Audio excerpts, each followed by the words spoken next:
Da li je dozvoljeno svoju ženu ružiti, odnosno ponižavati pred svojim roditeljima ili bilo kim drugim? Allah subhanahu wa ta'ala vas nagradio. Amin.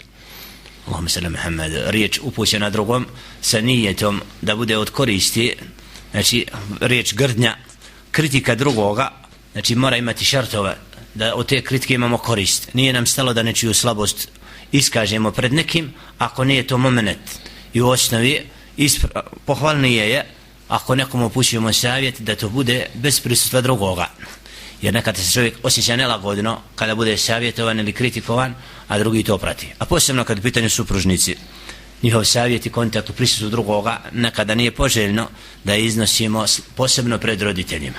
Znači na takav način grdnje i nečega supružnici trebaju da uz jedno drugom budu savjetnici i da primaju jedno drugog sugestiju i grešku i na takav način da izbjegnu eventualne emocije kod roditelja koji možda bi nekada u takvom postupku javnog kritikovanja njihovom prisustvu možda pojmili nešto što nije svojstveno među supružnicima, što je od bračnog života koji im spaja.